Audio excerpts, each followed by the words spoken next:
நீங்கள் பார்த்து கொண்டிருப்பது உங்கள் அற்புத ரேசு டிவி, சென்னையின் முதல் கத்தோலிக்க சேனல். வணக்கம். என்னோட பேர் நெல்சன் ஆண்டனி ஜோக்கியம், அற்புத ரேசு டிவியோட ஃபவுண்டர். இப்போ நீங்கள் பார்த்து கொண்டு இருக்கும் இந்த வீடியோவை ஷேர் பண்ணுங்கன்னு நான் உங்களை ரெக்வெஸ்ட் பண்ணுறேன். தேங்க்யூ. மறக்காமல் இந்த வீடியோவுக்கு கடைசியில் இருக்கிற அந்த அக்கௌண்ட் டீட்டெயில்ஸ் இருக்குது. உங்களுக்கு வேணும்னா நீங்கள் உங்களால் முடிஞ்ச காணிக்கையை நீங்கள் தரலாம். நன்றி. உங்களோட அற்புத இயேசு டிவிக்காக Nelson Antony Joachim. Thank you. Your Grace, our beloved Archbishop George, our beloved former Archbishop Chinnappa, my dear fathers, and above all, my dear brothers and sisters who have come from Kerala,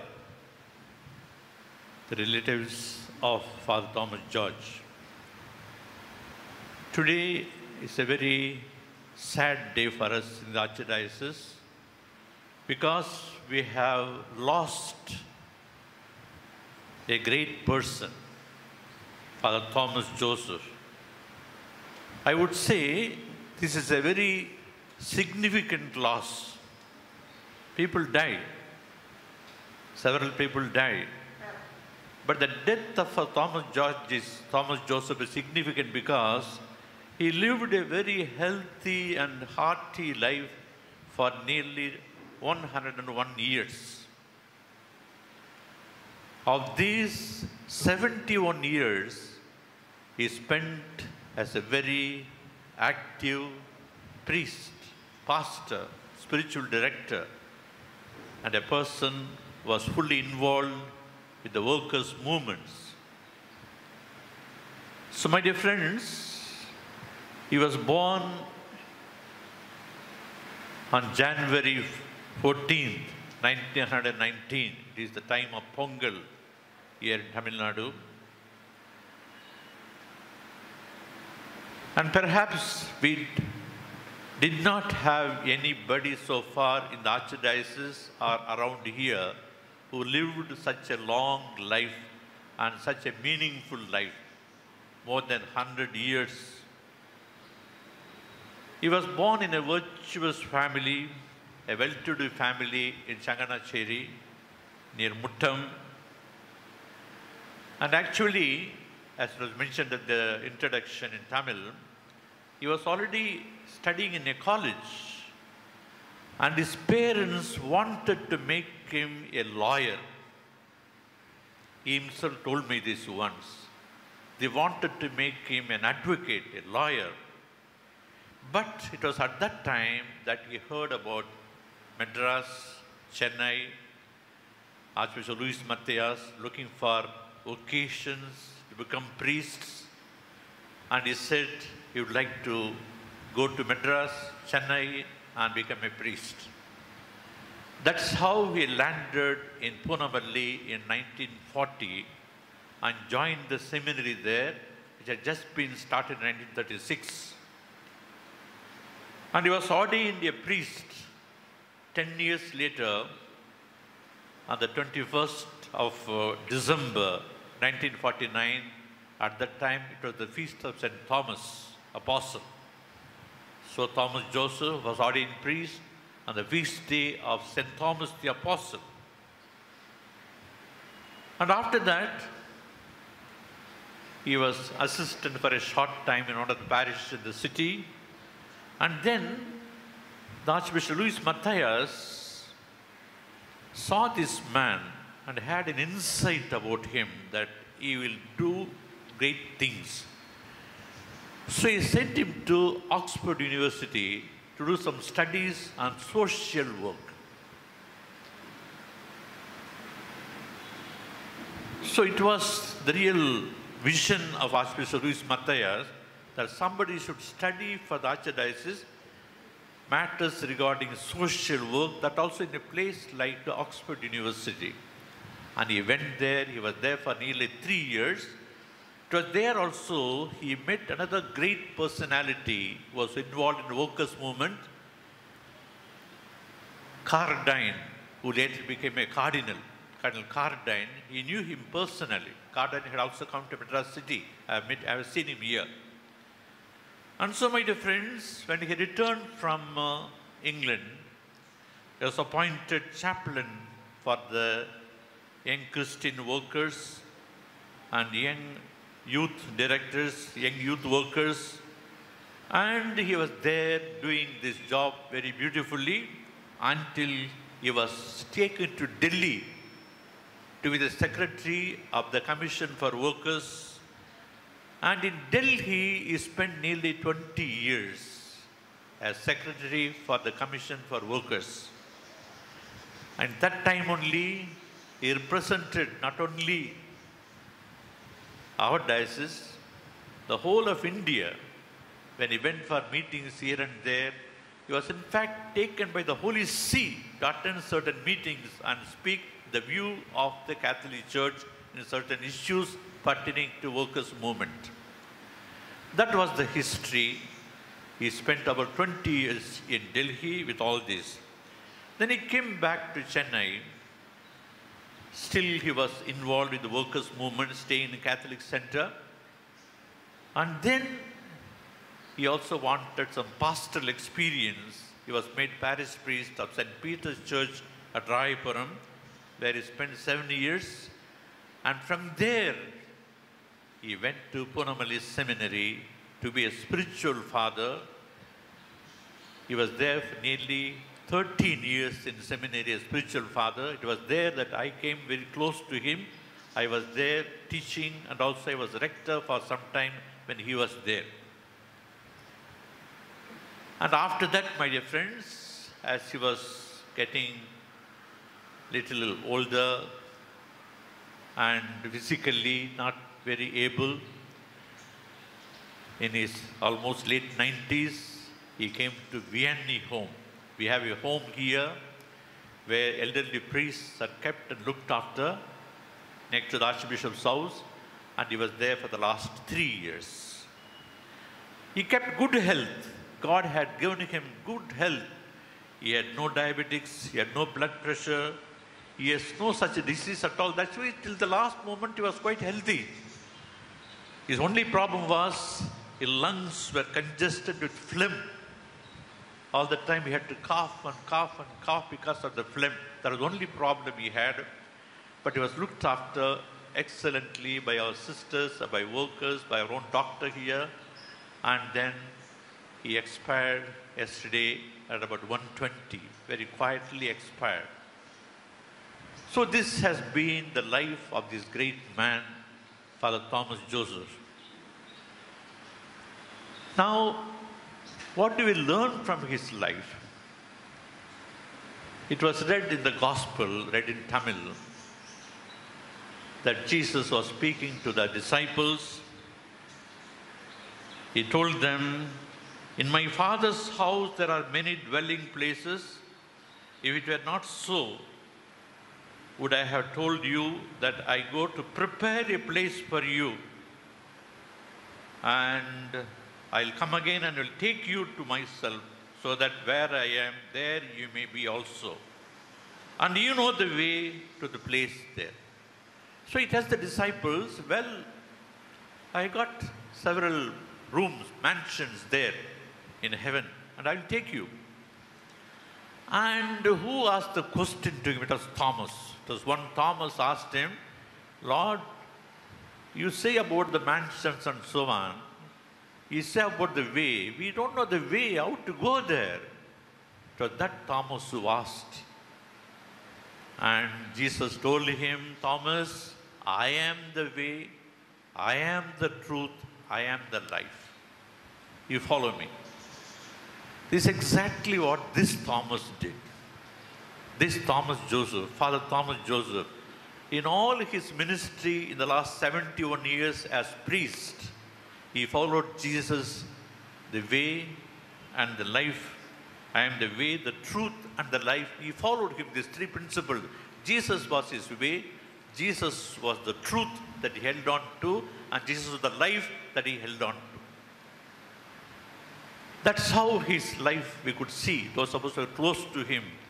I spent about 10 years close to him in Punamalli, another 2 years close to him here in Vianney home, and I could see the person, a reality of what Jesus said, I am the way, the truth, and the life.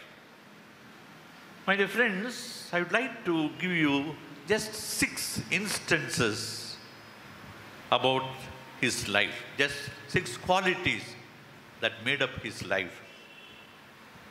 The first quality, he had a passionate commitment to the mission of workers. உழைப்பாளிகள் என்றாலே இவருக்கு ஒரு ஆழ்ந்த பிரியம்.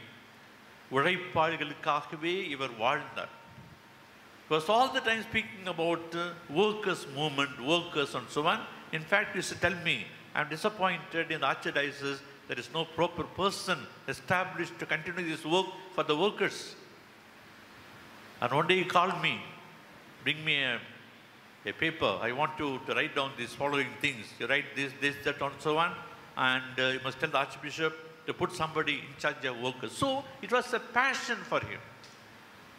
அந்த அளவுக்கு ஒரு ஆழ்ந்த அக்கறையோடு வாழ்ந்தார். பணியாளர்கள், வேலை செய்கின்றவர்கள், உழைப்பாளிகள், அவர்களுக்குத்தான் நாம் முக்கியத்துவம் தர வேண்டும். And also his principle is to trust the lay people. பொதுநிலையின் மேல் நாம் ஆழ்ந்த நம்பிக்கை கொண்டிருக்க வேண்டும். அவர்களுக்காகவே நாம் உண்மையாகவே நல்லது செய்ய வேண்டும். இன்னும் முக்கியமாக அவர் சொன்னது டொமெஸ்டிக் ஒர்க்கர்ஸ், அதாவது வீடுகளிலே வேலை செய்கின்ற இளம் பெண்கள். Domestic workers mean those who work in some families. They also must be looked after very well. So his whole ambition till the last moment, till the few days before he was unable to speak, was about workers. That is the first thing that impressed me very much in his life, how he was passionately interested in the workers. And the second point is his deep prayer life. My dear friends, we are about 10 priests. We are about 10 priests now, of course, one less now. We are 9 now there. And he would be the first one to be in the chapel early morning. Even when he was unable perhaps to move and so on, he would ask his assistant, please take me. And he will be seated in the church. Till 3 days ago, he was in the chapel, coming for rosary, benediction, and also for mass. So sometimes, at about 11 o'clock, I see him in cassock. Father, what happened? You are putting on cassock now.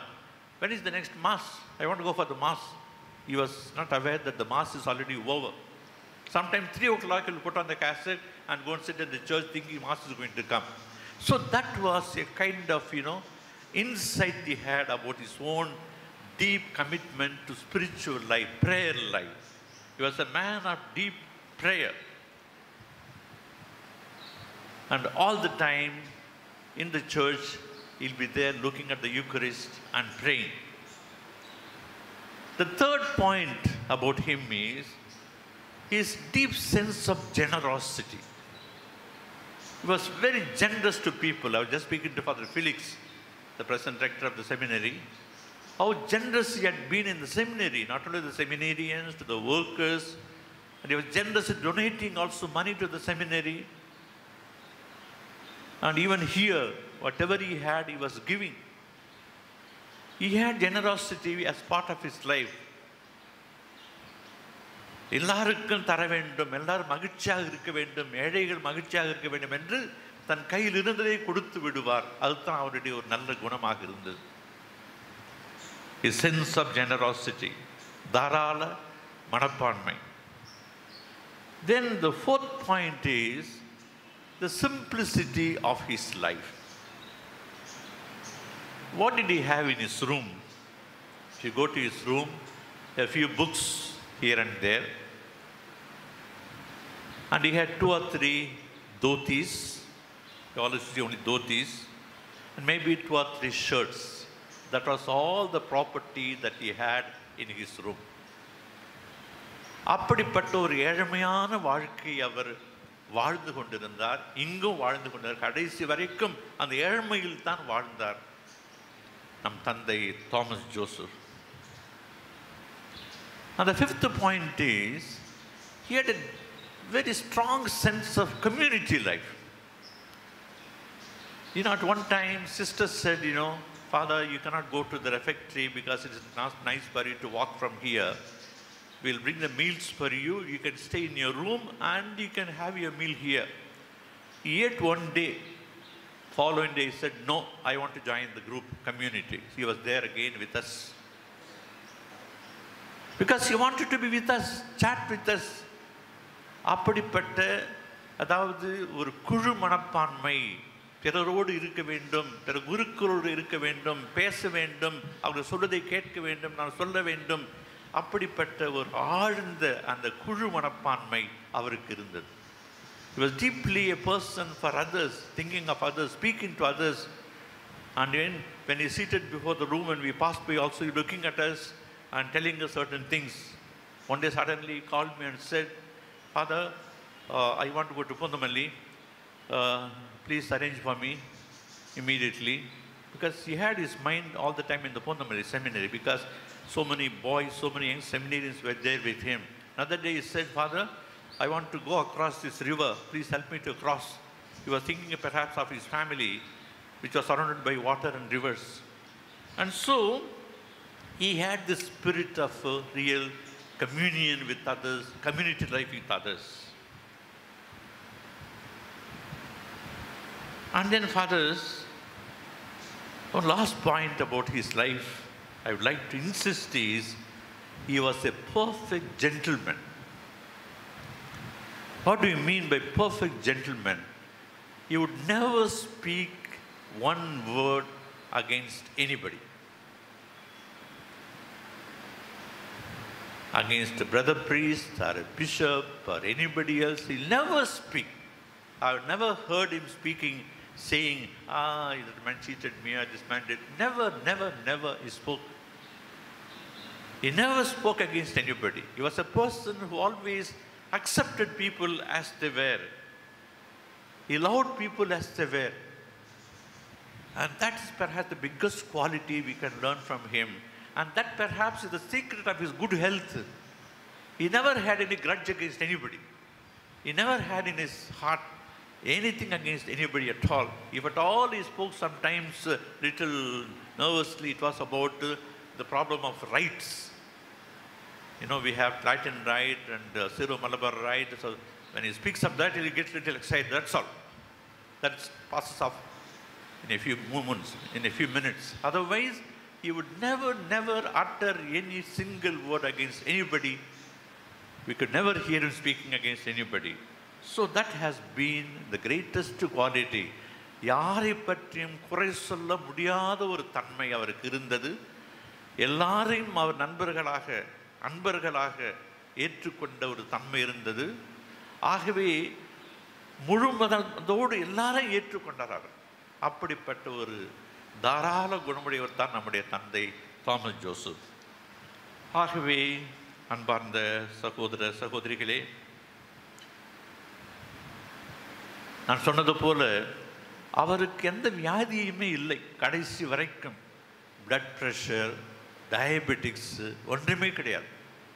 அவருக்கு இருந்த ஒரே ஒரு problem என்னவென்றால், his lungs were always congested with phlegm. Always he used to cough because the phlegm was there. In fact, one of our nurses tried to remove that phlegm, in fact, with the hand also, but he could not. That was the only problem he had. So we have here a man who lived a wonderful priestly life, a wonderful human life, a person who is really a great challenge and example for us. And we thank God for the life of such a person. Our archdiocese itself is really grateful to God that He has given a priest like this to us, and may the good Lord give him eternal rest. Amen. நீங்கள் பார்த்து கொண்டிருப்பது உங்கள் அற்புதர் இயேசு TV, சென்னையின் முதல் கத்தோலிக்க channel. வணக்கம், என்னோட பேர் நெல்சன் ஆண்டனி ஜோக்கியம், அற்புதர் இயேசு டிவியோட ஃபவுண்டர். இப்போ நீங்கள் பார்த்து கொண்டு இருக்கும் இந்த வீடியோவை ஷேர் பண்ணுங்கன்னு நான் உங்களை ரெக்வெஸ்ட் பண்ணுறேன். தேங்க்யூ. மறக்காமல் இந்த வீடியோவுக்கு கடைசியில் இருக்கிற அந்த அக்கௌண்ட் டீட்டெயில்ஸ் இருக்குது. உங்களுக்கு வேணும்னா நீங்கள் உங்களால் முடிஞ்ச காணிக்கையை நீங்கள் தரலாம். நன்றி. உங்களோட அற்புதர் இயேசு டிவிக்காக நெல்சன் ஆண்டனி ஜோக்கியம். தேங்க்யூ.